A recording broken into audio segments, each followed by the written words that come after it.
ಅಕಸ್ಮಾತ್ ಡೈರೆಕ್ಟ್ ಕೇಶವಾನಂದ ಭಾರತಿ ಕೇಸಿಗೆ ಬಂದಿದ್ರೆ please go back to Golaknath case. ಈ ವಿಡಿಯೋನ ನೋಡಿ, ಗೋಲಕ್ನಾಥ್ ಕೇಸ್ ವಿಡಿಯೋನ ನೋಡಿ, ಆಮೇಲೆ ಕೇಶವಾನಂದ ಭಾರತಿ ಕೇಸ್ನ ನೋಡಿ. Because these two are overruling each other. Golaknath ಕೇಸಲ್ಲಿ ಏನು ಸುಪ್ರೀಂ ಕೋರ್ಟ್ ಸ್ಟೇಟ್ಮೆಂಟ್ ಕೊಟ್ಟಿತ್ತಲ್ವಾ, that particular thing was overruled in Keshavananda Bharati case. So Golaknath case is important. First ಈ ವಿಡಿಯೋ ನೋಡಿ, ಆಮೇಲೆ ಕೇಶವಾನಂದ ಭಾರತಿ ವಿಡಿಯೋ ನೋಡಿ. Let's start.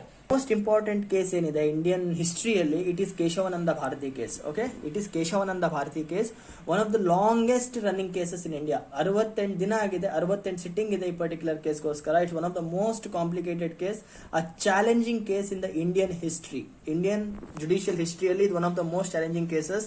ನಿಮ್ಗೆ ಯಾರು ಲಾಯರ್ ಫ್ರೆಂಡ್ಸ್ ಹತ್ರ ಹೋಗಿ ಕೇಶವಾನಂದ ಅಂತ ಕೇಳಿ, ಕೇಶವಾನಂದ ಭಾರತಿ, ಶ್ರೀ ಕೇಶವಾನಂದ ಭಾರತಿ ಅಂತ, they will give you a clear cut history. So ನನ್ನ ಪಾಲಿಟಿ ಕ್ಲಾಸಸ್ ಅಲ್ಲಿ most of the articles amend ಆಗಬೇಕಾದ್ರೆ ನಾನು ಈ ಪರ್ಟಿಕ್ಯುಲರ್ ಎಕ್ಸಾಂಪಲ್ ನ ಕೊಡ್ತೀನಿ. Kesavananda Bharati case, Kesavananda Bharati case, Kesavananda Bharati case ಅಂತ.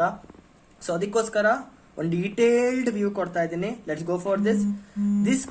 ದಿಸ್ ಚಾಲೆಂಜ್ ಏನಿದೆ, ದಿಸ್ ಕೇಸ್ ಏನಿದೆ, it was filed in supreme court by Shri Keshavananda Bharati. Okay, he is the head of ಅದ್ರ ಬಗ್ಗೆ ಕೆಳಗೆ ಬರೋಣ. Fine, let's start. ನೋಡಿ, ಕೇಶವಾನಂದ ಭಾರತಿ ಕೇಸ್ ಏನಿದೆ, it's a case filed against state of Kerala. Kerala state government ಇದೆ ಅಲ್ವಾ, ಇದ್ರ ಅಗೇನ್ಸ್ಟ್ ಆಗಿ ಶ್ರೀ ಕೇಶವಾನಂದ ಭಾರತಿ ಅವರು 1973 ಅಲ್ಲಿ ಕೇಸ್ ನ ಲಾಂಚ್ ಮಾಡಿದ್ರು. ಓಕೆ, ಈ ಪರ್ಟಿಕ್ಯುಲರ್ ಕೇಸ್ ನ 1973 ಅಲ್ಲಿ ಲಾಂಚ್ ಮಾಡಿದ್ರು. ಶ್ರೀ ಕೇಶವಾನಂದ ಭಾರತಿ ಅವರು ಏನಿದ್ದಾರೆ, he was the head of Edneer Mutt. ಕೇರಳದಲ್ಲಿ ಎಡ್ನೂರ್, EDNEER ಅಂತ ಒಂದು ಎಡ್ನೂರ್ ಮಠ್ ಇದೆ. ಮಠ್ ಅಂದ್ರೆ ಗೊತ್ತಿರುತ್ತೆ ನಿಮ್ಗೆ. ಸೊ ಆ ಮಠಲ್ಲಿ ಇವರು ಹೆಡ್ ಆಗಿದ್ರು ಆ ಮಠದ್ದು. So he challenged the state of Kerala's land reforms act. So ಅದೇನಾಯ್ತು ಅಂದ್ರೆ, ಎಕ್ಸಾಕ್ಟ್ ಆಗಿ ಹೇಳ್ಬೇಕಂದ್ರೆ, in the year 1963 Kerala brought and land reforms act called as Kerala land reforms act. ಇದು ನೆನ್ಪಿಟ್ಕೊಳ್ಳಿ. ನಾನು ಲ್ಯಾಂಡ್ ರಿಫಾರ್ಮ್ಸ್ ಬಗ್ಗೆ ಹೇಳ್ತೀನಿ ಸ್ವಲ್ಪ. ನೋಡಿ, ಯಾವಾಗ ನಮ್ಗೆ ಇಂಡಿಪೆಂಡೆನ್ಸ್ ಬಂತು 1947 ಅಲ್ಲಿ ನಮ್ಗೆ ಇಂಡಿಪೆಂಡೆನ್ಸ್ ಬಂದಾಗ ಏನಾಯ್ತು ಅಂದ್ರೆ, ಲ್ಯಾಂಡ್ಸ್ ಏನಿತ್ತು, ಇಂಡಿಯನ್ ಅಗ್ರಿಕಲ್ಚರ್ ಲ್ಯಾಂಡ್ ಏನಿತ್ತು, it was in the control of zamindari system. It was under the control of zamindari system. ಒಬ್ಬ ಜಮೀನ್ದಾರ್ ಹತ್ರ 100 ಎಕರೆ, 200, 300 ಎಷ್ಟು ಬೇಕೋ ಅಷ್ಟು ಏಕರ್ ಲ್ಯಾಂಡ್ ಇತ್ತು. Okay, and people, peasants were working under them. This was the violation of equality. ನೋಡಿ, Article 14 talks about right to equality. Okay, it talks about right to equality. So parliament decided that ಒಬ್ಬರ ಹತ್ರ ತುಂಬಾ ದುಡ್ಡಿದ್ರೆ it is economic inequality. So ನಾವು land ನ ವಾಪಸ್ government control ತಗೊಳ್ಳೋಣ, and ಯಾರ ಹತ್ರ ಇಲ್ವೋ ಅವರಿಗೆ ಸಮಾನವಾಗಿ ಹಂಚಕ್ ಸ್ಟಾರ್ಟ್ ಮಾಡೋಣ. ಒಂದು ಲಿಮಿಟ್ ಹಾಕೋಣ, ಒಬ್ಬರ ಹತ್ರ ಮ್ಯಾಕ್ಸಿಮಮ್ ಎಷ್ಟು ಎಕರೆ ಜಮೀನ್ ಇರ್ಬೋದು ಅಂತ ಡಿಸೈಡ್ ಮಾಡೋಣ ಅಂತ they started performing land reform acts. Okay, Indian land reform act, ಇದು ಕೂಡ ಇಂಪಾರ್ಟೆಂಟ್ ಆಕ್ಟ್. ಈ ಪರ್ಟಿಕ್ಯುಲರ್ ಆಕ್ಟ್ಸ್ ಇಂದ limited the maximum amount of land that they can keep, a person can keep. Okay, it's still there. So ಇಂಥ ಟೈಮಲ್ಲಿ ಏನಾಯ್ತು, ಇದನ್ನ basis ಅಲ್ಲಿ ಇಟ್ಕೊಂಡು ಈ zamindari system, land ownership, tenancy laws ಏನಿದೆ, ಪಾಲಿಟಿ ಕ್ಲಾಸಸ್ ಅಲ್ಲಿ ಡಿಸೈಡ್ ಮಾಡೋಣ ಟೈಮ್ ಬಂದಾಗ. ಈಗ ಸದ್ಯಕ್ಕೆ ಅರ್ಥ ಮಾಡ್ಕೊಳ್ಳಿ, ಜಮೀನ್ದಾರಿ ಸಿಸ್ಟಮ್, ಲ್ಯಾಂಡ್ ಓನರ್ಶಿಪ್ ಅಂದ್ರೆ ಒಬ್ರ ಹತ್ರ ಎಷ್ಟು ಲ್ಯಾಂಡ್ ಇರಬೇಕು, ಮ್ಯಾಕ್ಸಿಮಮ್ ಎಷ್ಟು ಲ್ಯಾಂಡ್ ಇಟ್ಕೋಬಹುದು, ಅದಕ್ಕಿಂತ ಜಾಸ್ತಿ ಇದ್ರೆ ಗವರ್ಮೆಂಟ್ ವಿಲ್ ಕನ್ಸ್ಯೂಮ್ ಇಟ್. ಅಷ್ಟು ಅರ್ಥ ಮಾಡ್ಕೊಳ್ಳಿ ಸಾಕು. Okay, to remove the economic inequality, ಕೇರಳದಲ್ಲಿ ಇದನ್ನ ರಿಫಾರ್ಮ್ ಮಾಡಕ್ ಸ್ಟಾರ್ಟ್ ಮಾಡಿದ್ರು. That is Kerala land reforms act ಪ್ರಕಾರ ಮಾಡಕ್ ಸ್ಟಾರ್ಟ್ ಮಾಡಿದ್ರು. ಒಬ್ಬ ಪರ್ಸನ್ ಹತ್ರ ಎಷ್ಟು ಲ್ಯಾಂಡ್ ಇರಬಹುದು, ಒಬ್ಬ ಪರ್ಸನ್ ಹತ್ರ ಎಷ್ಟು ಲ್ಯಾಂಡ್ ಇರಬಾರ್ದು ಅಂತ. ಆನ್ ದಿಸ್ ಬೇಸಿಸ್ ನೋಡಿ, ಮಠ್ಸ್ ಹತ್ರ ತುಂಬಾ ಲ್ಯಾಂಡ್ ಇರುತ್ತೆ, ಈ ಟೆಂಪಲ್ಸ್, ಮಠ್ ಹತ್ರ ಸಿಕ್ಕಾಪಟ್ಟೆ ಲ್ಯಾಂಡ್ ಇರುತ್ತೆ, ನಿಮ್ಗೆ ಗೊತ್ತಿರುತ್ತೆ. Because they maintain it, they want it. So ಅಂತ ಟೈಮಲ್ಲಿ ಎಡ್ನೂರ್ ಮಠ್ ಏನಿದೆ, ಎಡ್ನೂರ್ ಮಠ್, ಅದ್ರ ಲ್ಯಾಂಡ್ ನ ಗವರ್ನಮೆಂಟ್ ಕನ್ಸ್ಯೂಮ್ ಮಾಡ್ಕೊಳ್ತು. Kerala government took care of Edneer Mutt, they consumed it. But problem ಏನಾಗುತ್ತೆ ನೋಡಿ, ಒಂದು ಲ್ಯಾಂಡ್ ನ ನೀವು ಕನ್ಸ್ಯೂಮ್ ಮಾಡ್ಕೊಂಡ್ರೆ ಅದರಿಂದ ರೆವೆನ್ಯೂ ಬರ್ತಿರತ್ತೆ, ಆ ರೆವೆನ್ಯೂ ಸ್ಟಾಪ್ ಆಗುತ್ತೆ. ಆ ರೆವೆನ್ಯೂ ಸ್ಟಾಪ್ ಆದಾಗ ಏನಾಯ್ತು, ಎಡ್ನೂರ್ ಮಟ್ಟಿಗೆ ಅವ್ರ ಆಕ್ಟಿವಿಟೀಸ್ ನ ಸಕ್ಸಸ್ಫುಲ್ ಆಗಿ ರನ್ ಮಾಡಕ್ ಆಗ್ತಾ ಇರ್ಲಿಲ್ಲ. ಓಕೆ, ಅವರಿಗೆ ಸಕ್ಸಸ್ಫುಲ್ ಆಗಿ ದುಡ್ಡು ಶಾರ್ಟೇಜ್ ಇಂದ ಸಕ್ಸಸ್ಫುಲ್ ಆಗಿ ರನ್ ಮಾಡ್ಲಿಕ್ಕೆ ಆಗ್ತಾ ಇರ್ಲಿಲ್ಲ. ಸೊ ಕೇಶವಾನಂದ ಭಾರತಿ ಅವರು ಏನಿದ್ದಾರೆ, head of the Edneer Mutt, Shri Keshavananda Bharati ಅವರು, ಅವ್ರ ಫೋಟೋಗ್ರಾಫ್ ನಾನು ಕ್ಯಾಪ್ಷನ್ ಅಲ್ಲಿ ಪೇಜ್ ತಮ್ನೇಲ್ ಹಾಕಿದ್ದೀನಿ, ಅವ್ರ ಮುಖ ನೀವು ನೋಡಿರ್ತೀರಾ. So he challenge the might of Kerala land reforms act in the supreme court of India. Supreme court of India. Okay, Supreme court of ಇಂಡಿಯಾಗೆ ಹೋದ್ರು, ಅವರು ಕೇಸ್ ನ ಲಾಂಚ್ ಮಾಡಿದ್ರು.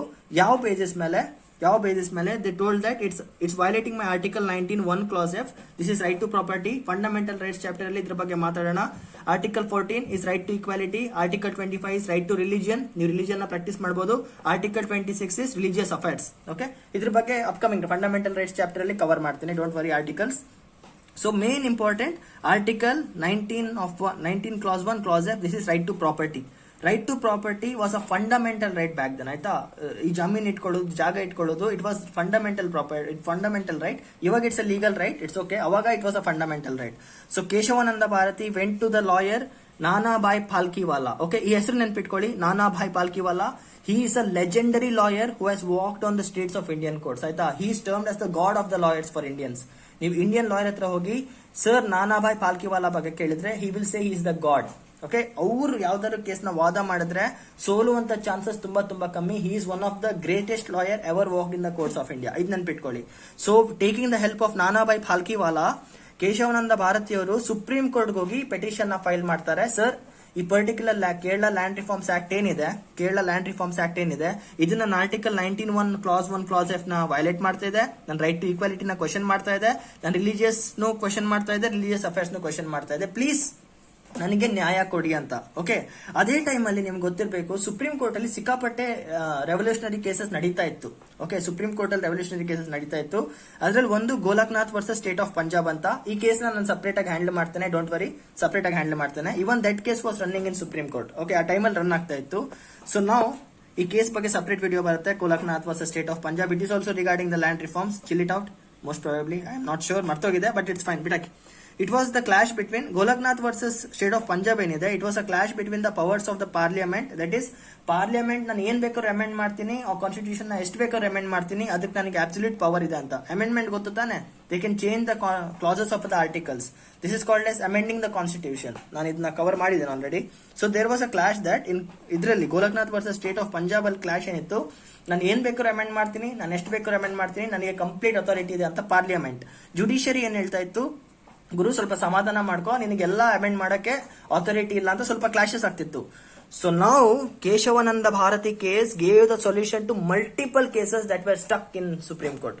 This is called as the god of cases. ಇವಾಗ ಬರೋಣ ಕೇಸಿಗೆ. ನೋಡಿ, case ಅರ್ಥ ಆಗಿದೆ ನಿಮಗೆ, ಕೇಸ್ ಅರ್ಥ ಆಗಿದೆ. It was challenging right to property. So ಈಗ ಪಾರ್ಲಿಮೆಂಟ್ಗೆ ಒಂದು ತೀಟೆ ಇತ್ತು. ಸುಪ್ರೀಂ ಕೋರ್ಟ್ ಆಫ್ ಇಂಡಿಯಾ ಯಾವ್ದಾದ್ರು ಜುಡಿಷಿಯಲ್ ರಿವ್ಯೂನ ಹಾಕೊಂಡ್ರೆ ಅದನ್ನ ಟಾಂಟ್ ಮಾಡಕ್ಕೆ, ಅದನ್ನ ಕೌಂಟರ್ ಮಾಡಕ್ಕೆ ಇವರು ಅಮೆಂಡ್ ಮಾಡ್ತಿದ್ರು ಕಾನ್ಸ್ಟಿಟ್ಯೂಷನ್ಸ್ ನ. ಇವರು ಅವ್ರಿಗೆ ಬೇಕಾಗಿರುವಂತ ಒಂದು ಆರ್ಟಿಕಲ್ಸ್ ನ ಹಾಕೊಂಡು they to make favour for them ಅಂತ ಬೇಸಿಸ್ ಅಲ್ಲಿ they made 3 important amendments. Parliament made 3 important amendments to dodge the judgments of the supreme court. ನೋಡಿ, first one, in 24th Constitutional Amendment Act, they told that Parliament can amend any provision in the Constitution. Constitution liರೋ article 1 ಇಂದ ಹಿಡಿದು article 470 ವರೆಗೂ ಏನ್ ಬೇಕಾದ್ರೂ ನಾವು amend ಮಾಡ್ತೀವಿ, ನಮಗೆ ಕಂಪ್ಲೀಟ್ ರೈಟ್ಸ್ ಇದೆ ಅಂತ, including the fundamental rights of the citizen. ಈ right to equality, right to freedom, right against exploitation ಅಂತ ಏನಿದೆ, ಇದನ್ನ ಕೂಡ ಅಮೆಂಡ್ ಮಾಡೋ ಪವರ್ ಕಾನ್ಸ್ಟಿಟ್ಯೂಷನ್ಗೆ, ಪಾರ್ಲಿಮೆಂಟ್ಗೆ ಇದೆ ಅಂತ they made it in 24th Constitutional Amendment. Okay, in 25th Constitutional Amendment, they told that right to property ಏನಿದೆ, that is 19th Article 19 Clause 1 Clause F, that can be curtailed. ಅದನ್ನ ನಾವು ಕರ್ಟೇಲ್ ಮಾಡಬಹುದು ಅಂತ ಹೇಳ್ತಾರೆ.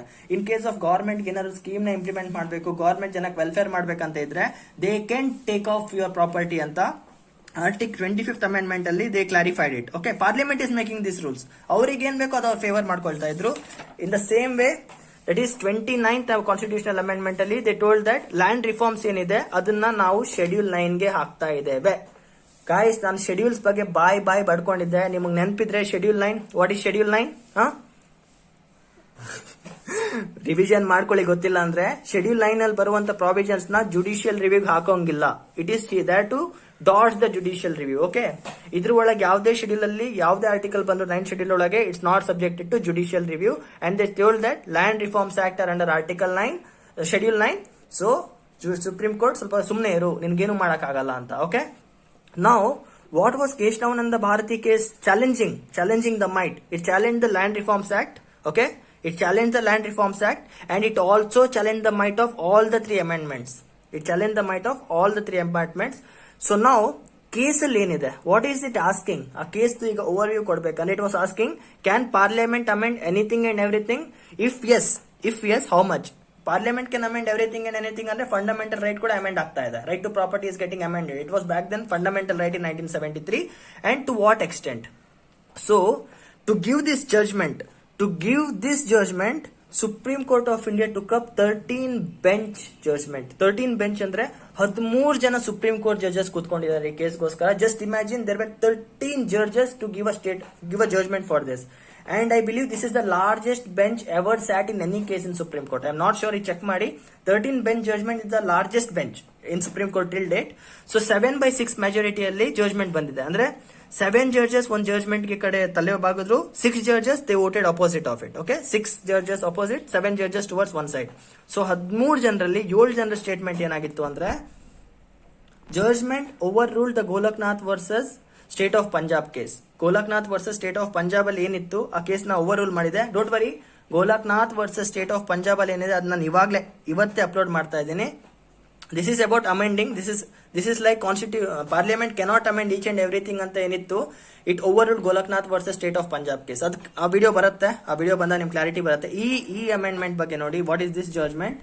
ಈ ಜಡ್ಜ್ಮೆಂಟ್ ಅಲ್ಲಿ ಏನಾಯ್ತು ಅಂದ್ರೆ 24th ಕಾನ್ಸ್ಟಿಟ್ಯೂಷನಲ್ ಅಮೆಂಡ್ಮೆಂಟ್ ಏನಿದೆ, that is parliament can amend anything and everything, this was held up. ಹೌದು, ನೀವು ಏನ್ ಬೇಕಾರೋ ಅದನ್ನ ಅಮೆಂಡ್ ಮಾಡಬಹುದು, ಎಷ್ಟು ಬೇಕೋ ಅದನ್ನ ಅಮೆಂಡ್ ಮಾಡಬಹುದು. This was first thing. And the second part of judgment is, can this amend each and everything. Article 368 ಅಲ್ಲಿ ಏನಿದೆ, can they amend anything and everything. This was also question ನಾ, ಬಿಕಾಸ್ ಫಂಡಮೆಂಟಲ್ ರೈಟ್ ಅವ್ರು amend ಮಾಡ್ತಾ ಇದ್ದಾರೆ, right to ಪ್ರಾಪರ್ಟಿನ amend ಮಾಡ್ತಾ ಇದ್ದಾರೆ. ಅವಾಗ this fundamental right of the people. ಮುಂದೆ ನನ್ನ ಮಕ್ಕಳು ರೈಟ್ ಟು ಈಕ್ವಾಲಿಟಿ ಅಮೆಂಡ್ ಮಾಡಬಹುದು, ರೈಟ್ ಟು ಫ್ರೀಡಮ್ ಅಮೆಂಡ್ ಮಾಡಬಹುದು, ರೈಟ್ ಟು ರಿಲಿಜನ್ ಅಮೆಂಡ್ ಮಾಡಬಹುದು. Is it possible? ಸೊ ಆ ಟೈಮಲ್ಲಿ supreme court sir that yes, ನೀವು ಫಂಡಮೆಂಟಲ್ ರೈಟ್ ನ ಅಮೆಂಡ್ ಮಾಡಬಹುದು. ಓಕೆ, ನೀವು ಅಮೆಂಡ್ ಮಾಡಬಹುದು, but you shouldn't interfere with the basic structure of Indian constitution. Indian constitution ಒಂದು basic structure ಇದೆ. It's a basic structure doctrine. The first time supreme court spelt out basic structure doctrine Kesavananda Bharati case. ಆ ಟೈಮಲ್ಲಿ ಅವ್ರು ಹೇಳಿದ್ರು, ನಮ್ಮ ಕಾನ್ಸ್ಟಿಟ್ಯೂಷನ್ಗೆ ಒಂದು basic structure ಇದೆ, ಅದನ್ನ ನೀವು ಮುಟ್ಟಬಾರ್ದು. ಟಿಲ್ ದೆನ್ ಎಷ್ಟು ಬೇಕೋ ಅಷ್ಟು ಅಮೆಂಡ್ ಮಾಡ್ಕೊಳ್ಳಿ. If in case basic structure ನ ನೀವು ಅಮೆಂಡ್ ಮಾಡಿದ್ರೆ ನಾವು ಬಂದು ಅದನ್ನ ಟಾಂಟ್ ಮಾಡ್ತೇವೆ ಅಂತ. Okay, and also 25th amendment, what is that ನೋಡಿ, right to property can be curtailed. And 29th amendment, that is land reforms act of are under 9th, they upheld that. They told okay, keep it up. So ಮೂರು amendments ನವರು successful ಆಗಿ ಒಪ್ಕೊಂಡ್ರು. They also told that parliament can amend anything and everything until it doesn't cause trouble to the basic structure of the constitution. They also told that preamble is the part of Indian constitution. ಅದು ಕೂಡ ಕೇಶವಾನಂದ ಭಾರತಿ ಕೇಸಲ್ಲೇ ಬಂದಿದ್ದು. So on 24th of April 1973 this judgment was given, and this judgment till date has held up most of the rights. Okay, ಈ case ಏನ್ judgment ಇದೆ, this is one of the most important judgments in the history of India. So Keshavananda Bharati case ನ ಚೆನ್ನಾಗಿ ನೆನ್ಪಿಟ್ಕೊಳ್ಳಿ. ಇದನ್ನ ನೀವು ಯಾವುದೇ article ಅಲ್ಲಿ ಎಲ್ಲಿ ಬೇಕೋ ಅಲ್ಲಿ ಕೋಟ್ ಮಾಡಬಹುದು ಫ್ಯೂಚರ್ ಅಲ್ಲಿ, ನಿಮಗೆ ಈ ಪರ್ಟಿಕ್ಯುಲರ್ ಕೇಸ್ ಮೇಲೆ ಗ್ರಿಪ್ ಇದ್ರೆ. So always remember, Kesavananda Bharati case is the most important case. This is about challenging the might of parliament that how much it can amend and what it can amend. Okay, so they told you can amend anything and everything, and it also said that preamble is also the preamble is also the part of Indian constitution. This is about Keshavananda Bharati case, that is regarding the amending of the fundamental rights of the citizen. Okay, and they told yes, you can amend the fundamental rights, you can amend whatever you want in the constitution until it doesn't alter the basic structure. ಅದು ಹೇಳ್ದಲ್ವಾ, basic structure ಅಂದ್ರೆ ಒಂದು skeleton ತರ, ಅದನ್ನ ಹೇಗಿದೆಯೋ ಹಾಗೆ ಇರಕ್ ಬಿಡಬೇಕು. ಅದನ್ನ change ಮಾಡಕ್ ಹೋದ್ರೆ Supreme Court will put up the judicial review. So 24th constitutional amendment, 25th constitutional amendment, 29th constitutional amendment, everything was approved.